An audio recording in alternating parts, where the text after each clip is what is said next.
And we're recording. So thank you for joining us. In this webinar, How to Make Good Matches, we will explore 3 strategies and discuss the pros and cons of each. I'm going to talk about developing your matching criteria and also how to manage that critical early stage so that partnerships work, and also setting up exit strategies in case they don't. For those of you who don't know me, my name's Rolfe of Mentoring Works, and I have a background in adult learning and career development. Over the last 2 decades, I've set up mentoring programs and trained people for mentoring in fields as diverse as health, construction, energy, communications, education, law, and government. Some of the programs I've been involved in recently have helped build safer workplaces, increase profitability in small business, helped retain young recruits and equip mature workers to assist in their development, provided career development and leadership skills, increased operational consistency, and contributed to equity for Aboriginal staff and clients. Now, much of my work is corporate, but I've worked with not-for-profits and community groups, as well as universities and educational institutions too. And everything I share is applicable or can be adapted to your mentoring program. I guarantee you'll leave the webinar with practical information you can use, and I've got a special offer at the end which will add even more value. So enough about me. Let's find out more about you and why you're here. I'm going to open up a poll right now and ask for your input. So there it is coming up on your screen right now. Very interested in whether you're currently running a mentoring program, planning a mentoring program, exploring a general interest in mentoring, or you're here for some other reason, and you can type that reason in the question box to share with us. So this is completely anonymous. I'm seeing those votes coming in now, just finding out your responses.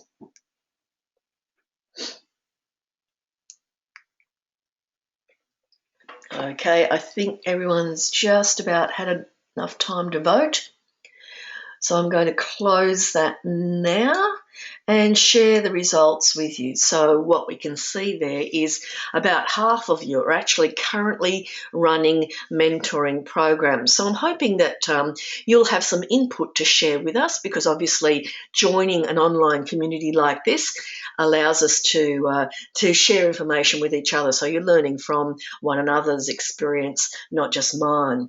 So 38% planning a mentoring program. So this will be very useful to you and give you more options in terms of how you match your participants.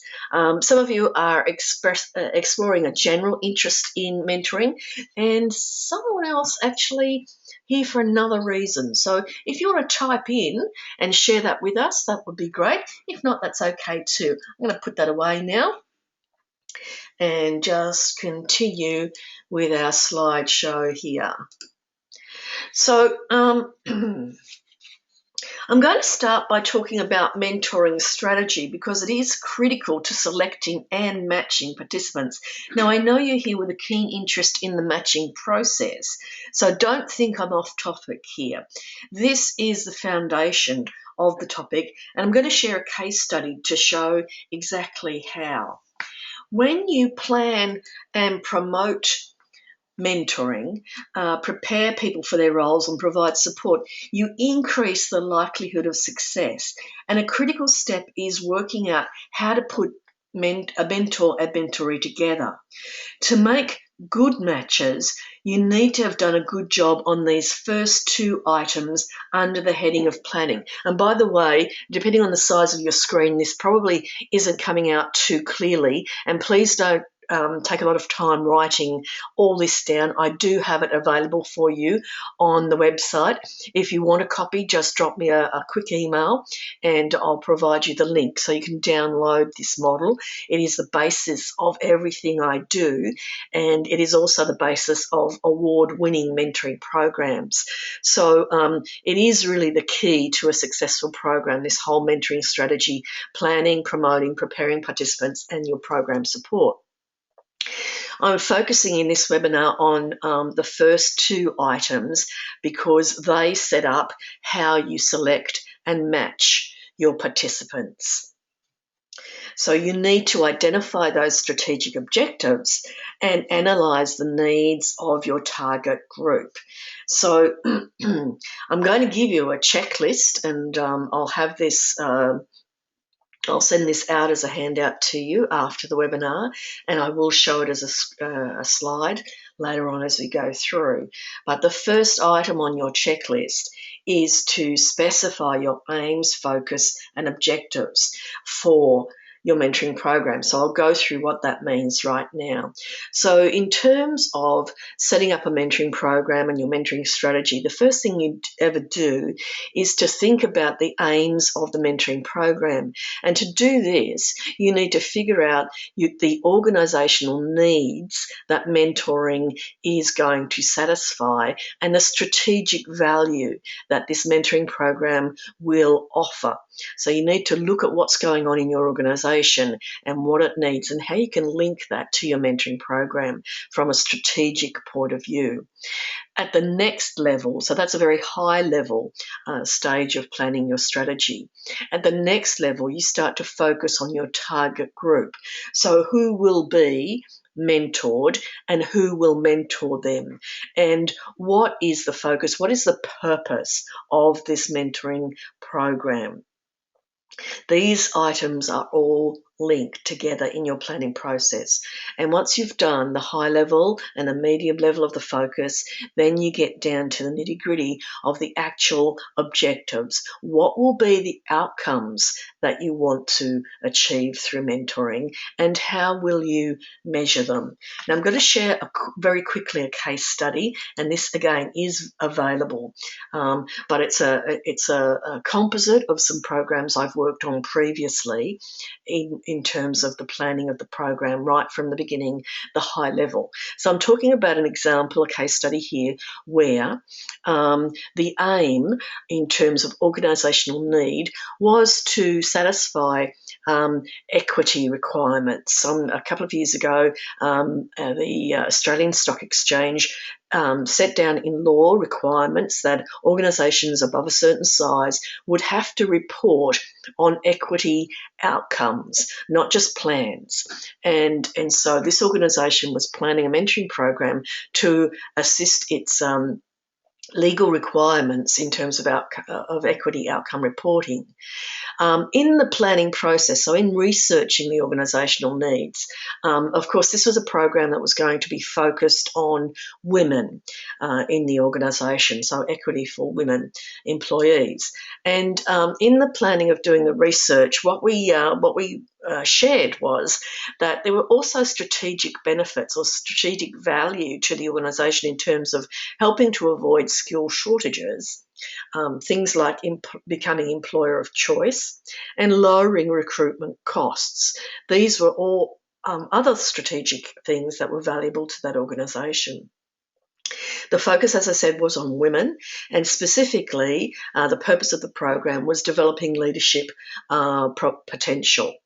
In terms of our analysis then, our objectives were we'd have more women in the leadership pipeline, eventually we'd have more women in senior roles, a better retention or greater retention of our talent in that organisation, and more female applicants, both externally and internally for positions. And each of those things quite easy to measure.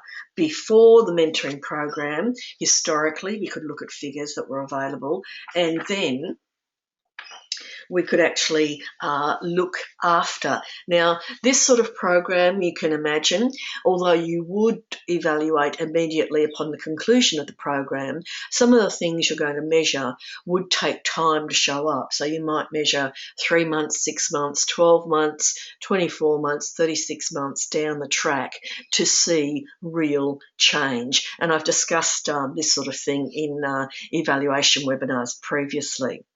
So, given this scenario, thinking then, I want some input from you on this, thinking about our target group, women, we want to develop their leadership potential. The objectives are more women in the pipeline, women in senior roles, retaining our talent. Who would you be targeting then as mentors and mentorees? I'd like you to type in who you think would be mentors for this group and who you would think as the mentorees. So if you'd like to type in now, and I'll read out your responses. I can read those out as they're coming in. So just looking for your responses here. Who do you think?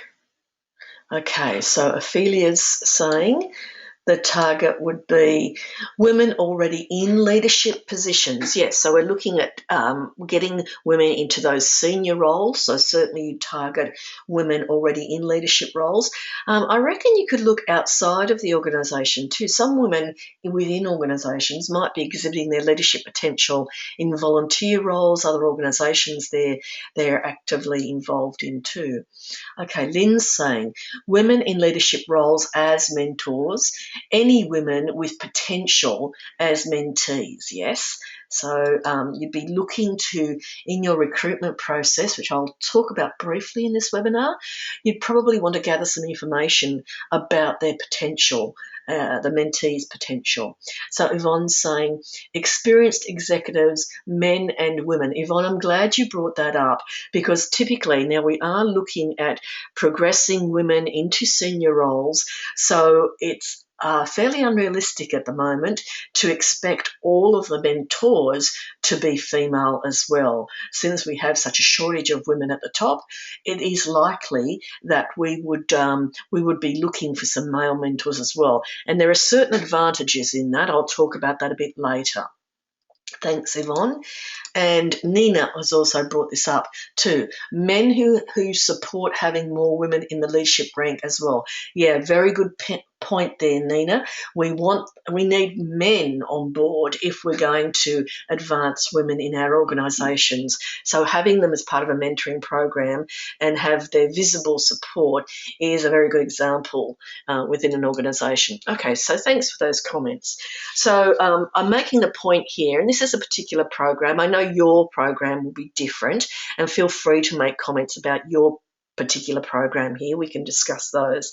But I wanted to make the point that who you select, who you recruit, select and match depends very much on what you're trying to achieve through your mentoring program. And by doing this analysis up front, it makes it clearer who you look for as mentors and mentees, which is the first step to making a good match. Just looking at a comment from Julie here, who says ours would not be in the professional sense, but who need role modelling and support. Yeah, so that's the point I'm making there.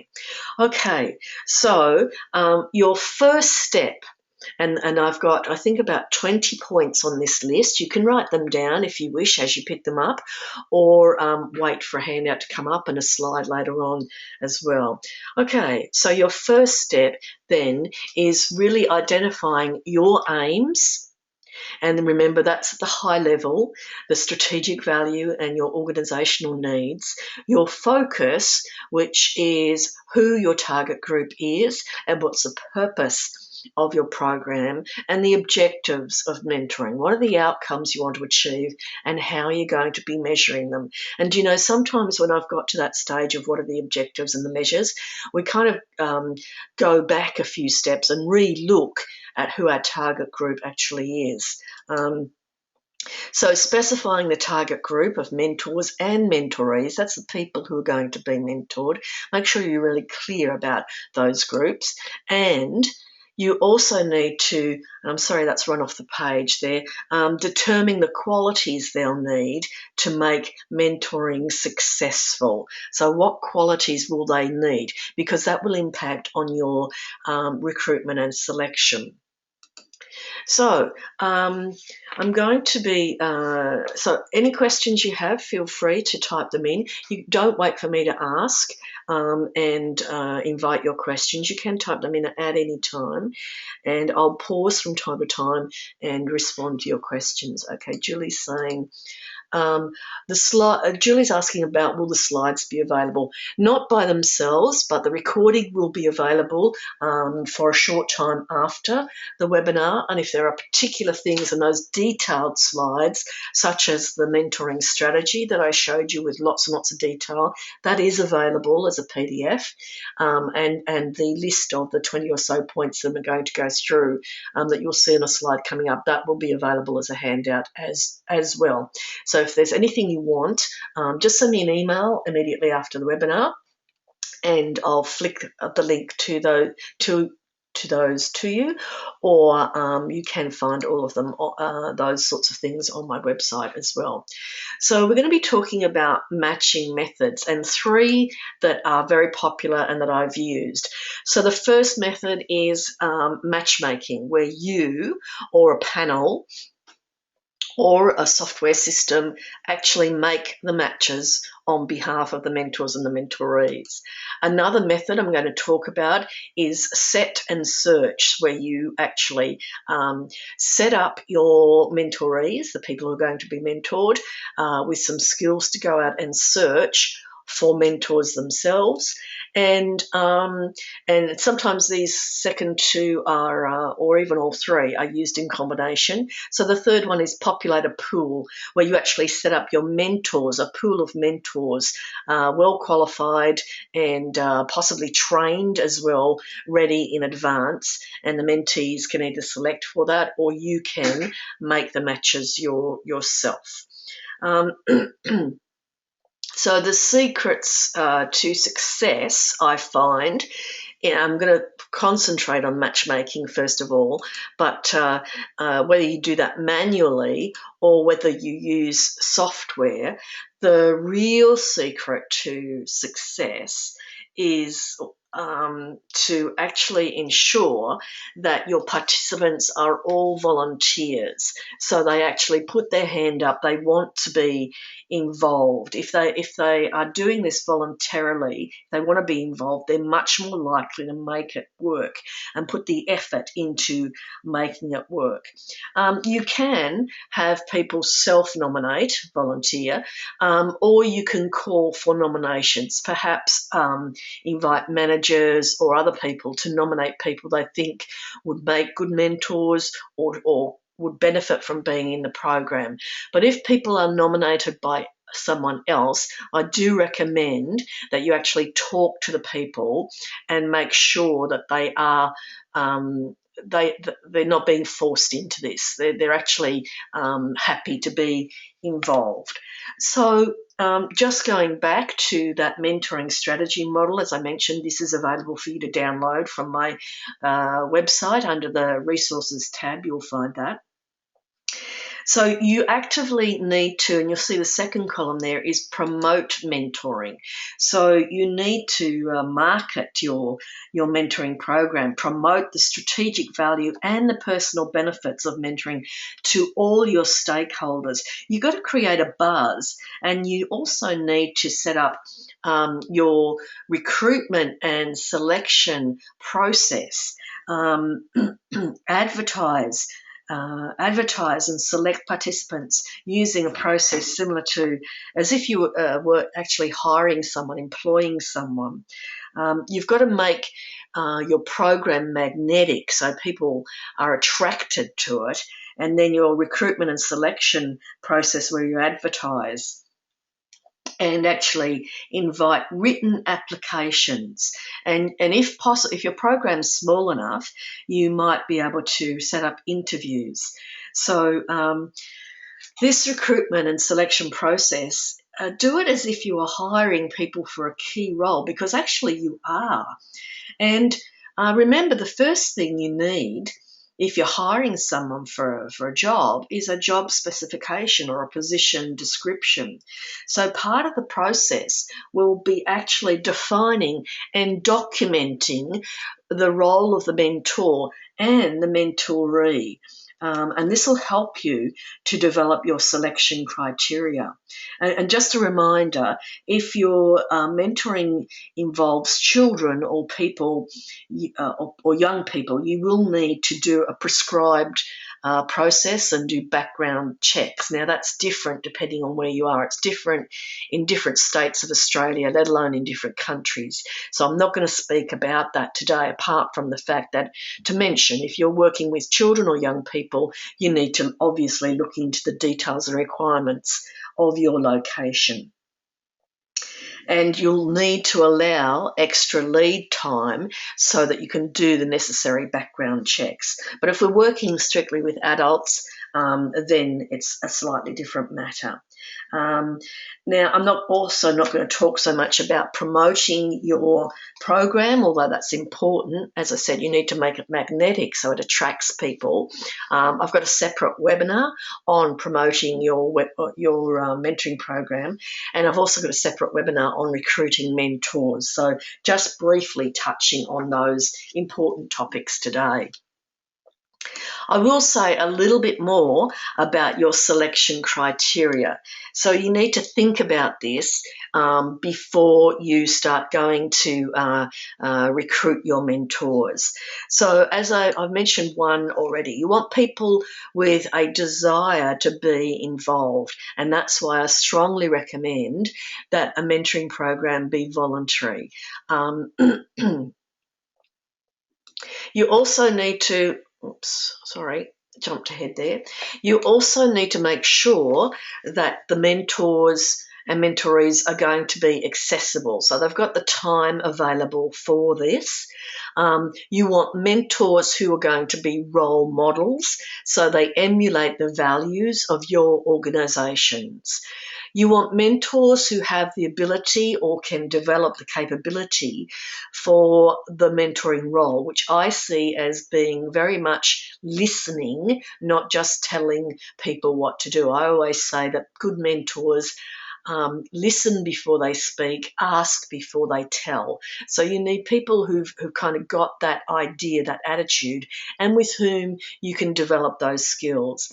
And you need to look at the expertise or the experience that mentors are bringing and make sure that's relevant to the people in your program. I'm seeing a question from Yvonne. Okay, a bit of a long question here. Let me read through it. Okay, so I'll read it out. Yvonne's saying, how do you deal with political issues when you recruit mentors among top-level managers? You know that some people won't be good mentors, but for whatever reasons they think they should be selected.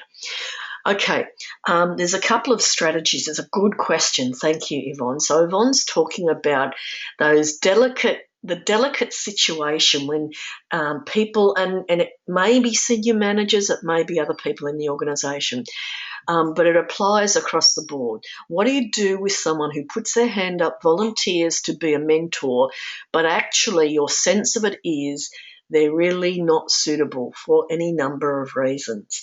And when it's senior people, there can be some political implications of that as well.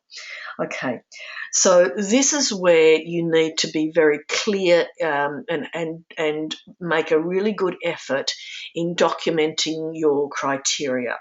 Now, usually that will involve, length of service, and particular skills and experience. So that might give you a reason, a real reason to exclude someone who's not suitable. If their experience and expertise doesn't match what has been published in your criteria, but maybe that doesn't get you off the hook. That's when you need a good matching process, perhaps with a panel that's going to go through, and perhaps and I'll talk about this later, it's part of the set and search technique that I mentioned, is where the mentorees actually have some input in selecting their mentor. So then you can simply say to the manager, thank you for volunteering. We had more mentors than we had mentorees. So, and mentorees had choice in selecting, and unfortunately you weren't selected. So we'd like to keep you involved. We'll keep you in the loop, and perhaps you might even be able to bring them along to some of the training activities and some of the social activities that might be a part of your program. You may or may not be brave enough to sit down with them and have a conversation about why you feel they're not suitable. You might or you might not want to invite them to perhaps undertake some mentoring or coaching themselves to perhaps deal with some of the issues that you've identified. Again, you need to be senior enough, experienced enough, and courageous enough yourself to have that conversation, and it's a choice. And I'd understand if you didn't want to make that choice. So this is why working out your matching process, your selection process and your matching process kind of go hand in hand, and you need to have that worked out in advance to deal with some of those contingencies. So thanks for asking the question, Yvonne. I hope I've given you some ideas about how to deal with that. Please come back if you want some more or want some more clarification of that. I'm going to move on, and please follow Yvonne's example there and ask a question at any time, because it does add to the quality of what we're getting here. So I'm going to ask you for your input now. I'm going to, and Yvonne's question might play into this a little bit. What are your thoughts? And this, I'll treat it as kind of a brainstorming. You know, if we were all in a room together, I'd have the flip chart out now, but I can read out what you're writing. What do you think would be some of the selection criteria you would use, or perhaps you'll share, for those of you already running programs, what are some of the selection criteria you have used for screening your mentor? So we're talking about recruitment and selection. We're talking about treating it as if you were actually hiring someone for an important job, because you are. What would be some of the selection criteria? I'm going to pause for a moment and lubricate my throat with a swallow of tea while you type in. What are some of the selection criteria for mentors you have used or you imagine you could use? Start typing.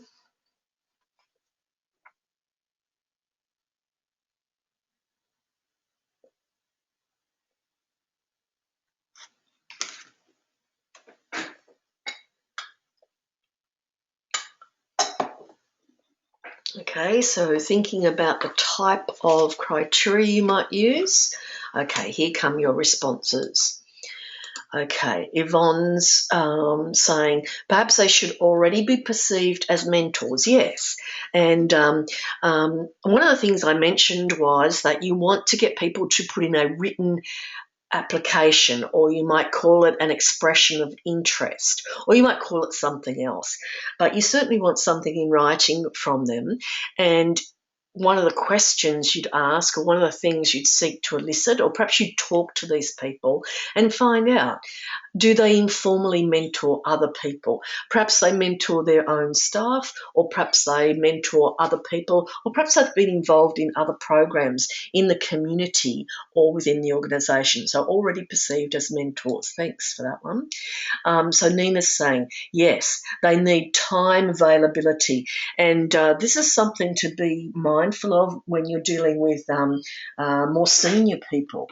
I find the more senior people are, the less they seem to have time available. So do be aware of that. So time availability, industry credentials. So are they a member of industry associations, industry discipline? I'm wondering what you mean by that, Nina. It could be, I'm imagining that you might mean for example, they're engineers or they're accountants or they're whatever the discipline is that's relevant to your program. And Nina's also say take into account location. Yes, if you want people to meet face to face, then their location will be important and it will be a factor in their matching. Okay, Lynn is saying great listeners have the interest of the mentoree at heart. They're skilled in using open questions and chunking up, down, and sideways. Terrific. Thanks, Lynn. Lovely to see you on the webinar. Julie's saying, have personal interest in the program, have the skills and confidence to undertake the role, and ability to do active listening. Yeah, and you may need to train them a bit in listening skills, I find, and also asking questions. Okay, Derek. Joining us from the UK, is saying a clear understanding of what mentoring is. And remembering, mentoring is different things to different people. One of the things you need to do for your program is have a clear definition. And if you've heard me speak before, you'll know I always say there's no one correct definition of mentoring, but it is important that you have a definition, a published definition for your program, and also define the roles of mentor and mentoree. Thanks, the input's flowing in now. Nina again. Okay, so Nina's saying in engineering there are civil engineers, mechanical engineers, electrical engineers, etc.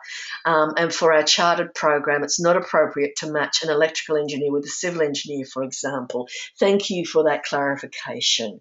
Yep, okay. So Yvonne says, willing to be trained as mentors, develop new interpersonal skills. Yeah, and in some of the expressions of interest, we actually publish on the expression of interest or the application form, we specify the dates of the training, and part of our selection criteria is, are you available and willing to attend training of a day, half a day, 2 days, whatever it happens to be, on these dates? And that might be an in or an out criteria. If they're not available to come to the live training, then sorry, but you can't be involved in our program. Okay, Lynn's saying, good at moving their mentoree to a decision and getting actions out of each mentoring session. Okay, so some great ideas. I hope you jotted those down as you heard any that were particularly useful to you. So what about mentorees? Now, I'm not, if you want to type in, I'll read them in as we go, but I'm not going to pause and wait for those. But I just want to make the point that selecting mentorees is going to be important too. This is a great privilege they're having. The fact that someone is going to volunteer to mentor them, you're placing resources at their disposal in the mentoring program. You want to be as selective about who you take into this program as mentorees and make sure they are the people who are going to get the most out of it. This especially applies if this is a first program or a pilot program.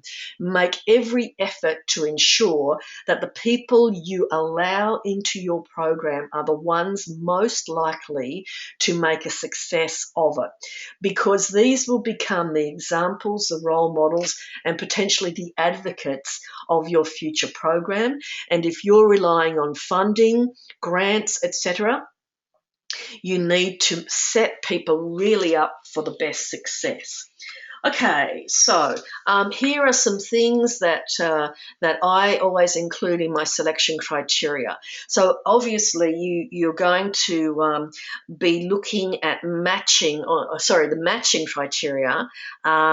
You're going to match mentoree needs with mentor experience and expertise. So when it comes to matching now, so we've got our selection criteria, we're now looking at matching criteria. Usually in an organisational program, program, your mentor is going to be someone who's offline. And what I mean by that is out of the direct line of authority or responsibility. So not the mentoree's boss or the boss's boss. Now, there is a case for managers being mentors, and in fact, my next webinar is on this very topic. But in most mentoring programs, the manager is not the mentor, and there's someone who's a step away and someone who has no vested interest. You want someone, and someone already, I think Nina might have mentioned location.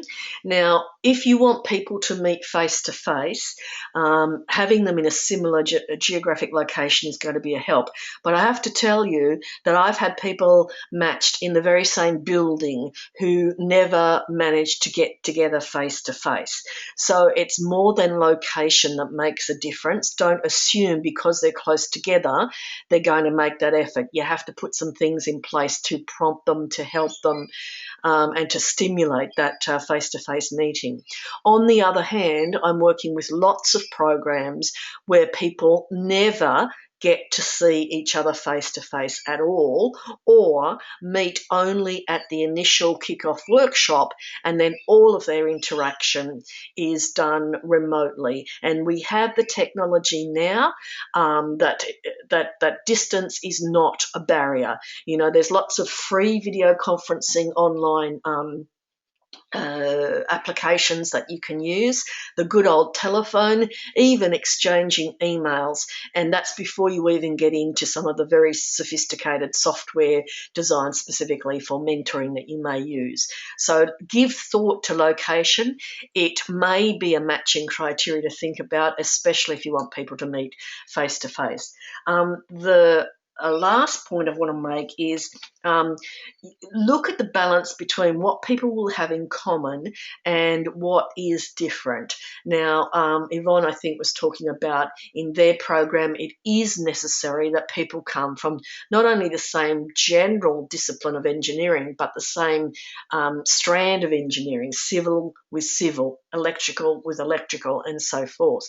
But in a lot of programs I run for graduates, although sometimes people want to be in the same discipline, so an accounting graduate with an accounting mentor, a marketing graduate with a marketing graduate, not only is that not always possible, it's often not desirable, because what we're looking for is not a master-apprentice type relationship, but something that's focused on career or leadership or ongoing development within an organisation.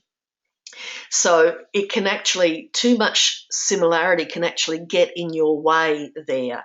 So this is not, there's no blanket decision on this. You need to, and this is why doing that work up front, looking at the focus, the purpose, the organisational needs, the strategic value, the objectives of your program is really important, because your decisions about do they need to have a lot in common is going to be based on that. They need enough in common that they can build rapport.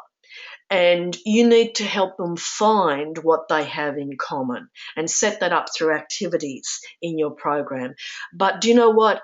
The greatest learning comes from not so much what people have in common, but what their differences are. Okay, just pausing to look at comments coming in. Lynn's saying mentorees need to be willing to look at different perspectives. They need to commit to the program and show up for mentoring sessions, need to take the actions they say they will. Yes, they most definitely do. And that goes back to the point I was making about selecting your mentorees very carefully with at least as much consideration as you do for the mentors, because, I do hear, and it really makes me cross when mentorees don't show up for their mentoring appointments. Mentors are volunteering for this. They're giving up their valuable time. How rude not to turn up. So I actually get on my soapbox a little bit with the mentorees and say that to them. This is a gift. This is a voluntary thing. This is precious resources. You must respect that. And I actually give a few lessons in etiquette, I'm sad to say. Okay, Derek's saying agrees with the comments. Okay, thanks, Derek. I know you've got a lot of experience in this area too. Okay, where are we up to? Okay, so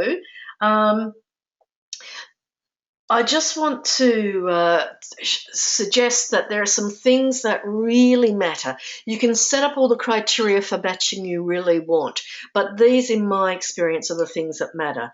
Firstly, that people have real desire to be involved with this. So they're volunteering, they've put their hand up. If they've been nominated by someone else, you check with them and make sure they really want to be involved. They're motivated. People of goodwill. So someone said earlier they have the best interests of the mentoree at heart. They're coming to this for the right reasons. They have, or you can help them build rapport with one another, enough to kind of see their commonality and get along with each other. They have some basic communication skills, and hopefully you have the opportunity to develop those a little bit more as well. They have or are willing to make the time for this, and they have the commitment for the long haul. Okay, so let's move on. Let's say you've selected your mentor or mentoree. You need to give both parties the right of refusal. So check with both parties, and if they have good reason, and you don't actually need to know what it is, but it does need to be a good reason, you can let them opt out of the proposed match. I suggest that you want to facilitate the first meeting. So find a way to perhaps, if you've got workshops or even introducing them online and giving them a chance to have a chat online. This is one of the reasons that workshops are so useful at the beginning of mentoring.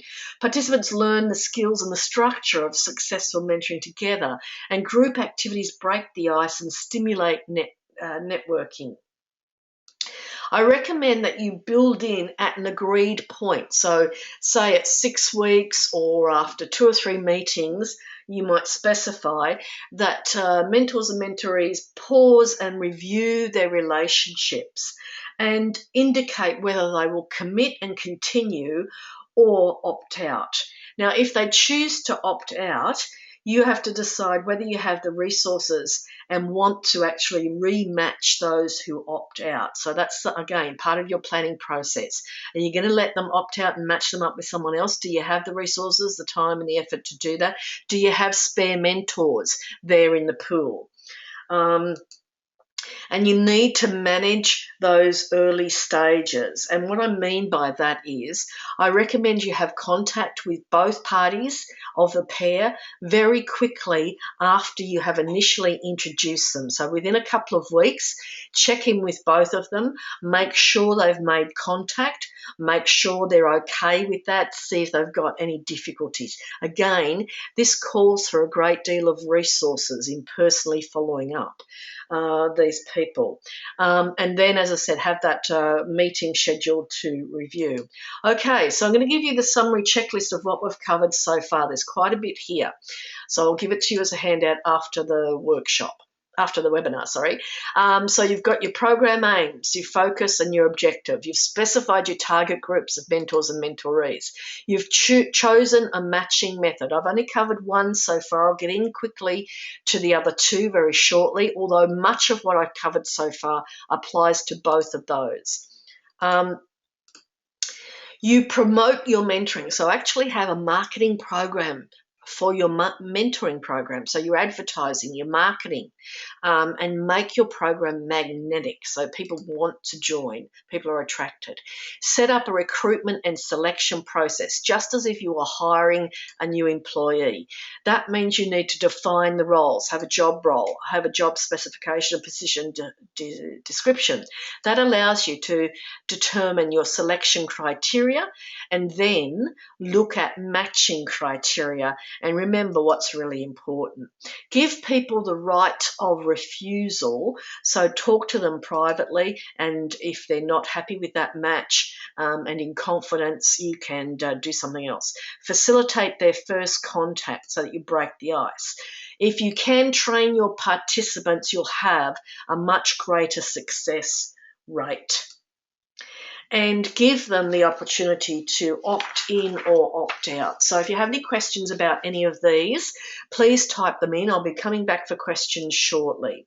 And do make sure that you manage those early stages with regular follow-up. So let's go on and have a look at the next two. So we've talked about the matchmaking, where you or a panel or software actually put people together in their partnerships. So the other two methods are the set and search and populate a pool.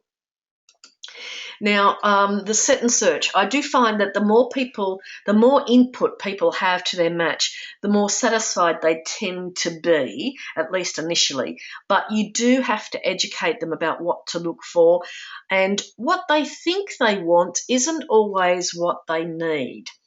So to give people more input, the set and search, you really need to, this is kind of a self-directed process, and they get a bit more choice in who they're going to be matched with. So you really need to educate them in terms of what to look for. As I said, often what they think they want isn't what they need. So you need to advise them on that. And then you need to have promoted your program well enough throughout the organisation and in your target group of mentors, so that the actual mentors are going to be welcoming if people approach them. Now, some of the things I've done in the past is actually have a one-day workshop. Say, for example, with graduates, we have a one-day workshop for the graduates by themselves, and we talk about career development strategies, and we might do something like an instrument like the Myers-Briggs type indicator or the Strengths Finder instrument.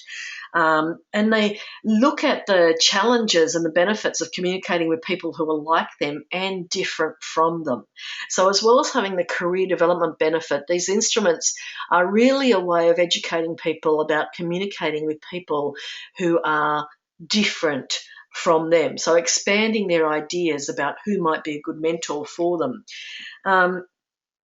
And then we talk to them about really what to look for in a mentor and help them plan how to find one. So they're ready, set to search. And the idea is that they find and approach a potential mentor, and then that both the mentor and the graduate attend a workshop together a few weeks later.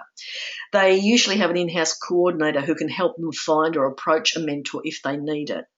Now, if you, as I said, if you use this method, you need to make sure there are plenty of people within the organisation out there kind of waving and available, and that they're primed, ready, and to make a contribution. So the other method is populate a pool, and often you can use these in combination. So this is where you've got your mentors already selected and they're primed, they're skilled up. You've perhaps had some workshops with them, although often I call workshops for mentors a mentor briefing. It's the same content. I run it in exactly the same way as any other workshop, but I simply call it a mentor briefing because senior people sometimes don't feel that they like to be trained as mentors.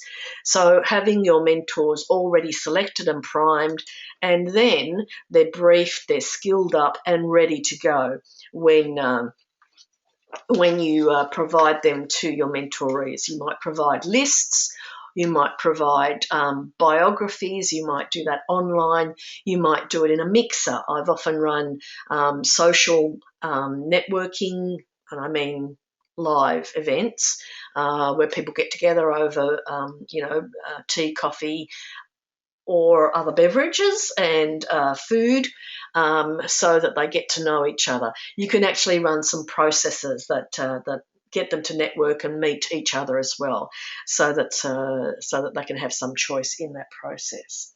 I'm interested to know what methods you've actually used. So I've talked the matchmake, the set and search, where the mentorees go out and find mentors for themselves, and the populate a pool. So I'm wondering what methods you've used. I've got a quick poll coming up here. So tell me which ones you've used And if it's something different to any of those, you might like to type in.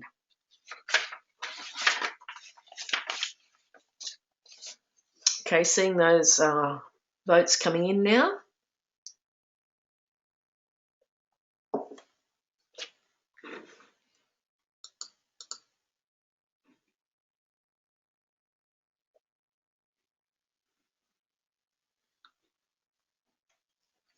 Okay, I see a question from Nina about online matching. So Nina's instigating a matching process for approximately 2,000 members of the association. So you probably will need, if you're going to do them all at once, you're almost certainly going to need online software. If you're going to do them in batches, then you might get away with a manual process. I don't have personal experience of matching software. I might talk to you offline, Nina, about that. I know of 2 or 3 systems, but as I said, I haven't got personal experience, so I can't make a valid recommendation. I can give you some resources to contact to get a better reference on that as well. I'm just going to close that and share the results. Okay, so 44% matchmake. Anyone else out there who's used an online system, you might type in that response for Nina and I'll share that. Otherwise, I'll talk offline with Nina about that. Set and search. So there are people out there, and if you've got some additional comments on these methods, please type them in. Populating a pool, yeah, that's used quite frequently too. A combination, yeah, and something different. So if you've used something different, you might let us know what that is. Okay, I'm going to close that. We're getting close to time here now. Okay, so the next important thing to plan before you ever match people, it's the thing that people always ask about, is an exit strategy. They always want to know, oh, what if it doesn't work out? So have this planned and be upfront. Usually we have published guidelines for people as part of their information pack that they get either before or when they join a mentoring program. So give thought to your exit strategy. If you've already done so and you want to share some of your ideas on this, please let us know. You do need an exit strategy, so participants need to be reassured that there's a no-fault opt-out. So they can opt out without blame or shame. It helps if you check in with them after they've had their first meeting and make sure they're still okay to proceed. And then, as I mentioned earlier, that review meeting, say 3 to 5 meetings in, you specify that they should have a meeting.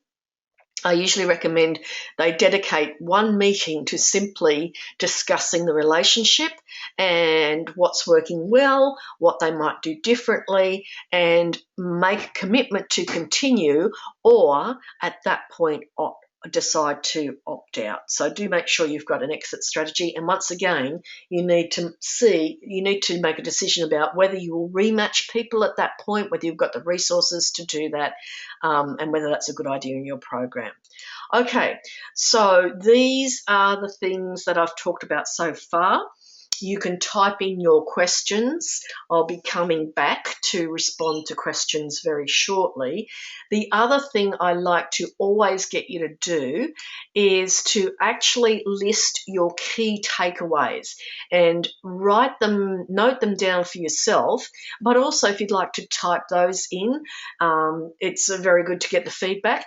And most importantly, I want you to make sure that you have listed some actions from this webinar. You invested an hour of your time. To make it really worthwhile, you need to be going to do something with what you're taking away. And if you want to share that, love you to type that in. So looking to you to type in any questions, your key takeaways, your actions, and I'll come back and read those through shortly.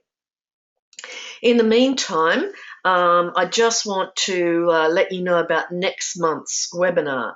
My next regular webinar will be on the 1st or 2nd of October. Now, I know which one it is for me. It's going to be the 2nd of October here in Australia at the same time as today. That's midday. But for those of you, so Cedric's in New Zealand, I think you're in a different time zone. Derek, in the UK, it's an awful hour, I know, for you, and also people joining us from Canada and elsewhere. It may still be the 1st of October for you. When I send out the invitation, I always send out a link to the world clock so you can check your time there. What you will be pleased to know if you've joined us at an awful time today is that I'm doing a second webinar next month on the 14th of October in the US, Canada and UK, and it'll actually be, I'm doing this second webinar on behalf of the International Mentoring Association. On the 14th of October, just checking the time there, UST, so that's Denver, USA, Ottawa, Canada, it will be at 2 p.m. And here in Australia, Australian Eastern Daylight Saving Time will be on then. It will be at 7 a.m. Just as well, I'm a morning person. So I'll be sending you out information about both of those shortly. Now, before I start to read your questions, comments, takeaways, etc., just want to give you one very quick plug for customised webinars. Some of you will have seen the information I've been sending out recently. I can, if you'd like me to run a webinar for you at a time that suits you, tailored to your program and your participants, I can now offer you that. I can run totally customized webinars, or I can run webinars tailored from basic material. So there are 4 in a series that I can run: how mentoring works, where to start, the essential skills, and mentoring, also known as the art of feedback. So I have run these particular webinars for STEM students and their mentors, so students in science, technology, engineering, mathematics and their mentors, also for nurses, also for engineers. So the webinars are customised or tailored to your audience. Just drop me an email if you're interested in customised webinars. So now let me go to the key takeaways and questions before we wrap up. We're just coming up to time, but I will stick around as long as there are questions, comments coming in. So Ophelia is saying, key takeaway, promoting mentoring and the no-fault opt-out. Excellent. So I do have a separate webinar on promoting. In fact, the webinar I ran last month was called Getting the Mentoring Message Across. So that webinar recording is still up on my website, but I will be taking it down very shortly and replacing it with today's webinar. So you might want to grab that if you haven't seen it. Getting the mentoring message across is all about promoting your mentoring program to your key stakeholders. And that's available on my website right now under the resources and webinars tab. Okay, thanks, Ophelia. Yvonne is saying, key takeaways, think about an exit strategy if the relationship doesn't work as expected. Thanks, Yvonne. Very important. You may not have to use it, but it's one of those things, it's better to have it and not need it than need it and not have it. And it does provide both mentors and mentorees with a great deal of reassurance if they know that there is a no-fault exit strategy in place. If you do have the resources to provide a rematch, that's good. If you don't, then people need to know that up front. Part of that dealing with that also is having a strategy and resources in place if people are in difficulty, and making sure, some problems you can fix if you get them early enough. You can intervene and help them build rapport, help them get over difficulties. The longer you leave them with a problem, the less likely it is that you'll be able to either fix it with the partner they're with or rematch them with someone that they can continue and get full value with. I think about the resources you put into each pair, and to lose a pair means it's a more costly exercise because someone else has missed out on that opportunity that could have made a go of it. So catching those problems early is really worthwhile your investment. Okay, I'm not seeing any more questions or comments coming in. We are on time now, so thank you for participating in the live webinar. Thank you if you're watching this. And if you're watching the recording, you can email me anytime. Let me know you've seen the recording if you've got additional questions. You can visit my blog and also the Mentoring Works Facebook page and ask questions anytime there. Thank you, Yvonne. Thanks for joining us. Thank you, Lynn. Lovely to see you. I'm turning the recording